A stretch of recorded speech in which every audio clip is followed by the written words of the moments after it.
Hello my dear friends, you're in the Military with Summary channel, and today we will discuss the situation in the world on the 11th of June of 2026. Today we have a lot of very interesting updates, so let's start. And during the first parts of this video we will discuss the situation in the Middle East, and during the second parts of the video we will discuss the situation in Ukraine. So let's start, and according to media and according to all these updates we have on the map, the conflict on the territory of the Middle East resumes. And the President of the United States of America ordered strikes on Iran after a US helicopter was downed. Officials say his frustration had been building for nearly 2 weeks as Tehran failed to respond to his latest proposal. The strikes were designed to restore leverage without causing casualties or derailing diplomacy. Later, we received the report that the United States of America, during the night, launched 49 missiles. 49 Tomahawk missiles were used to hit targets inside of Iran. US fighter jets are operating over the skies of Iran. These are the statements that we were receiving during the night between the 10th and the 11th of June of 2026. And you know that since the beginning and from the beginning of this second round of this military operation, defensive military operation carried out by the United States of America, we see a lot of differences. Once again, let's take a look at how the conflict, how the Epic Fury operation started during the 28th of February of 2026. And we'll see a lot of differences, first of all, in approaches. For example, this is probably one of the most important videos of the Epic Fury operation, of the beginning of the Epic Fury operation. And here we can see dozens of Tomahawk missiles that were flying in the direction of different towns and cities of Iran, with the purpose to deal or to destroy objects of military infrastructure of Iran. And the most important part of this video is that the United States of America on the 28th of February of 2026 started their Epic Fury operation during the daylight. So everybody in the world, the Russians, the Chinese, any other country, the European Union, and many countries, every single country in the world would be able and could have the possibility to watch the US strikes on Iran. Everybody was able to see all these missiles, all aircrafts, bombardments, and so on. And it seems that during the Epic Fury operation, the United States of America, first of all, wanted everybody to see how the United States of America were attacking the Iranian side, because the President of the United States of America, as well as the United States of America itself, were 100% confident that this operation, this Epic Fury operation, would be too easy. And now we see a completely different picture. Now we see, and this is a very important situation, that the United States of America began this second round, this defensive operation during the night period of time. And telling the truth, during the night, we haven't received even a single video where we could see Tomahawk missiles flying over the territory of Iran. Probably this is the only video that was published by different sources, as here we can see probably something like a Tomahawk missile, or maybe a Tomahawk missile flying somewhere over the state of Iran. But now we see that from this attack and from these perspectives, we see that the United States of America, since the beginning of this defensive operation, didn't want to show anybody missiles, to show anybody where these missiles are flying, to show anybody the results of attacks with these Tomahawk missiles, which means that the United States of America, since the end of the Epic Fury operation, realized that this is not going to be a very easy job for the United States of America, and it's better probably to keep a secret and not to show anybody where exactly the US missiles are flying, because most likely now the Iranians received a lot of weapons both from Russia and from China, and probably now the Iranians are able to bring down these missiles. So that is why the United States of America considers Iran as a real opponent in comparison with the previous conflict. As of the previous 24 hours, according to information we have, the United States of America attacked lots of objects through Iran. Lots of explosions were recorded through the capital of Iran in the city of Tehran. Lots of explosions were recorded through the city itself and through the surrounding towns of the capital. Furthermore, according to information we have, lots of explosions were recorded along the shore of the Persian Gulf. The United States of America attacked the settlement of Kangan. The United States of America attacked the territory around the Hark Island. We received lots of reports about explosions on the territory of Keshm Island. We received a report that at least 3 U.S. airstrike targeted Bandar Abbas airport. So lots of objects were mainly attacked along the Persian Gulf and the Strait of Hormuz, probably with the purpose to reduce the U.S. The Iranian capabilities, military capabilities. As of the United States of America, this information hasn't been confirmed yet. Another important thing is that during the night, the Central Command forces were publishing lots of updates about the situation. Central Command forces began launching additional self-defense strikes today at 5:50 p.m.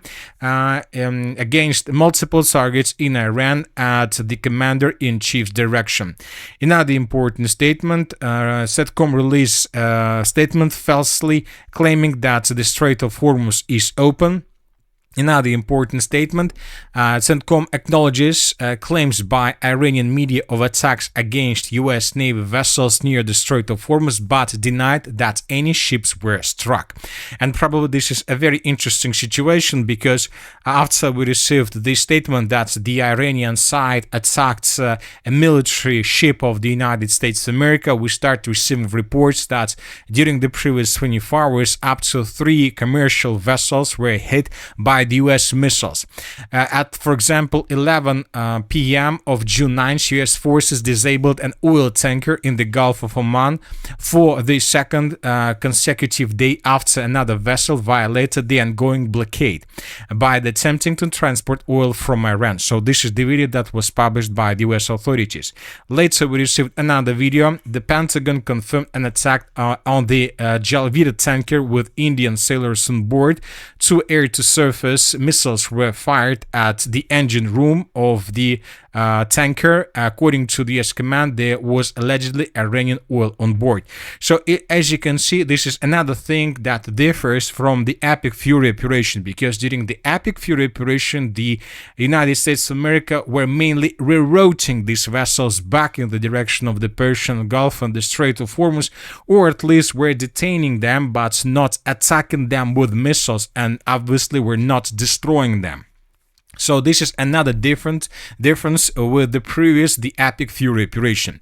As of the end of the 11th of June of 2026, the United States of America concentrated significant number of vessels, military ships in the area of the Arabian Sea with the purpose to support the second round, the second conflict of 2026 on the territory of the Middle East. As for the Iranian side, during the previous night, the Iranians attacked mainly military bases of the United States of America. The sources reported that explosions were recorded through the state of Bahrain, and we have pictures with fire anomalies through this state. In the southern parts, a fire anomaly was recorded through airfields, as you can see. Another important thing is that, according to information we have, a Navy base was attacked on the territory of the city of Bahrain, of Manama. Furthermore, according to information we have, attacks and strikes were recorded through the state of Kuwait. To the west of Kuwait, we have another military base of the United States of America that was attacked by the Iranian drones. In this video, we can see the Iranian drone that was flying over the territory. But the biggest number of missiles and drones were recorded in the direction of the state of Jordan. And as we may know, there is another military base of the United States of America, and lots of explosions and lots of missiles were recorded. Furthermore, we start receiving first satellite pictures where we can see the differences before and after the strike. The Iranian sources reported that as a result of these attacks, several hangars with different aircrafts of the United States of America were hit and probably damaged. Also, the Iranian side reports about significant number of aircrafts of the United States of America, including aircrafts of the fifth generation, were damaged or probably even destroyed. In this video, we can see how the Jordan air defense were trying to bring down the ballistic missiles of the Iranian side, but as you can see, some of these ballistic missiles managed to penetrate the Jordan air defense and to hit the aircraft base of the United States of America.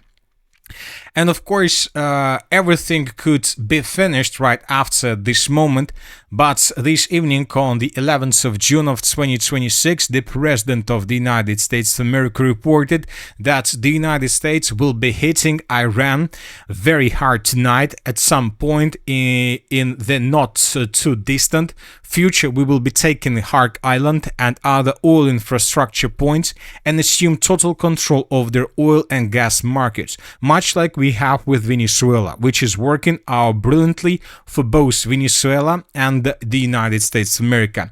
And the main purpose of the upcoming overnight attack is to force the Iranian side to accept the deal.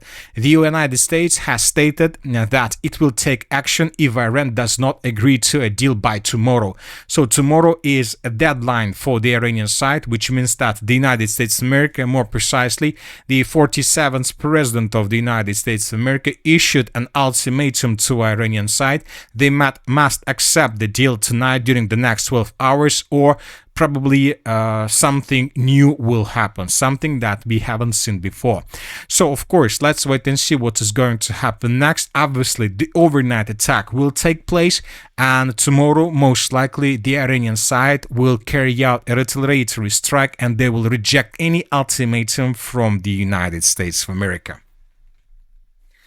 Now let's discuss the situation in Ukraine. During the previous 24 hours, we received lots of very important updates. So let's discuss them in details. According to information we have, the Russians during the previous 24 hours managed to improve their position significantly along the entire line of combat contact. And the biggest and the most important changes are coming from the Konstantinovka direction. For example, this is the situation by the end of the 10th of June of 2026, and this is the situation by the 11th or by the end of the 11th of June of 2026. According to these updates, as you can see, the Russians improved their position significantly through the western Konstantinovka flank. The Russians, the most important, began advancing along these three lines with the purpose to attack the Novoselovka micro-district of the most northwestern parts of the city, and this is the last micro-district through the northwestern parts of the city of Konstantinovka, and the Russians began attacking in this area. Furthermore, the Russians, according to the Minister of Defense of the Russian Federation, have captured the settlement of Rozkishne. And the most important thing that right after the Russians published this report, the Russians of the group of forces south published this video where we can see how exactly the battle for the settlement of Rozkishne was taking place. In this video, we can see the changes on the ground, and here we can see a Russian soldier that raised the Russian flag on the most eastern parts of the settlement. In this video, we can see how exactly the clashes for the settlement of Rozkishne were taking place. We can see the Russian drone flying over the village, and the Russians confirmed that the settlement was taken. As of this video, we see that the settlement of Dovga Balka still remains under complete Ukrainian control. We haven't received anything on this matter.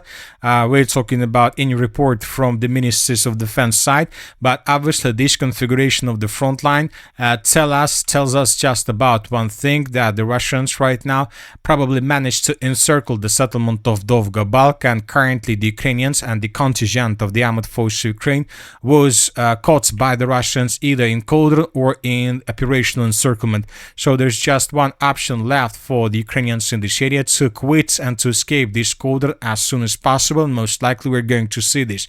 So as you can see right now, the Russians are tasked to maintain the western flank and through between the settlements of Konstantinovka Dovgaya Balka, Rozkishne, and further in the western direction towards the settlement of Sofiivka, which means that the Russians most likely with these actions are beginning their offensive operation towards the settlement of Nikolaevka, and the Russians are planning to shorten the distance to the settlement of Alexeyevka-Drushkovka and Drushkovka from the south, accordingly to the settlement of Drushkovka, and to the west to Alexeyevka-Drushkovka.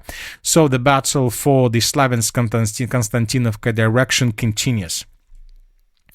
Another important update we received from the most northern direction. Today, the Minister of Defense of the Russian Federation and the Group of Forces North reported that the Russians, as a result of clashes, established complete control over the settlement of Okhrimivka. And based on this report, we have adjusted the map. So this is the end of the 10th of June and this is the end of the 11th of June of 2026. The Russians, as you can see, managed to improve their position significantly.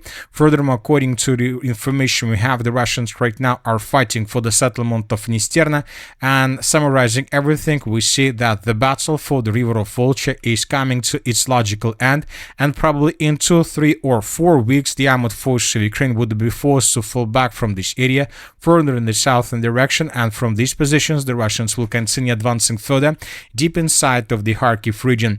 And during these attacks, almost at the same time with these attacks through the northeastern part of Kharkiv region, the Russians continue their offensive operation through the northern Kharkiv direction in the direction of the settlement of Kazachye Lopol.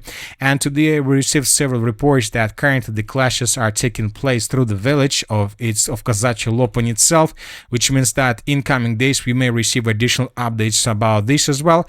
And the most important thing is that the Russians for third or fourth day in a row continue bombing and attacking the Kharkiv region and the city of Kharkiv itself with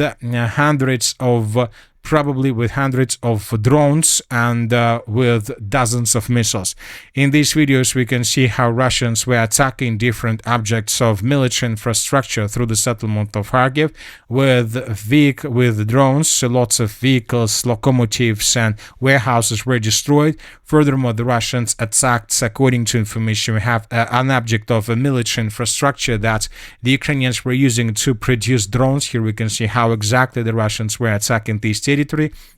So as you can see, the Kharkiv offensive operation is becoming the major offensive operation, and it seems that the Russians are not planning to stop, because this is a vital question for Russians to reduce the number of drones that the Ukrainians use to attack deep inside of the territory of Russia, because as of the previous 24 hours, the Ukrainians used more than 500 drones to attack deep inside of the territory of Russia, and as a result of these massive attacks, the Ukrainians managed to hit another oil refinery on the territory of the Krasnodar Krai, and as a result of this attack, this oil refinery was probably damaged. A fire broke out right after the Ukrainians attacked this territory. Furthermore, we start receiving the first updates about a situation with gasoline. We see that more and more vehicles are trying to buy gasoline through the city of Krasnodar, where the strikes on objects of oil infrastructure took place these days. So we see that small crisis is brewing in this area, so that is why the Russians are trying to find the solution, how to stabilize. And at the same time, the Ukrainians also continue attacking gas stations. In this video, we can see another gas station through the Kherson region that was attacked by the Ukrainians and destroyed. As for the Russian massive attack, according to information we have, the Russians attacked the city of Kharkiv and the Russians attacked the city of Konotop. During the previous 24 hours, we received lots of reports on this matter. The Russians, according to information we have, attacked a railway station, and as a result of attack, probably the Russians managed to deal significant damage. Probably the Ukrainians were trying to bring additional reinforcements and reserves or munition in the direction of the city of Konotop and in the direction of the city of Sumy, but the Russians discovered these trains arrived in this area and they attacked them. And as a result of attack, as you can see, a fire broke out immediately. So the situation, the conflict on the territory of Ukraine continues, as well as the conflict on the territory of the Middle East resumed. So let's wait and see what is going to happen next. But one thing is clear, that the summer of 2026 is going to be one of the hottest summers since the beginning of probably the 21st century. And that's it for today. The Military Summary channel reminds us we condemn any violence in the world. Thank you for your watching. Subscribe to my channel, put your likes, join my Patreon, and have a good day. Bye bye.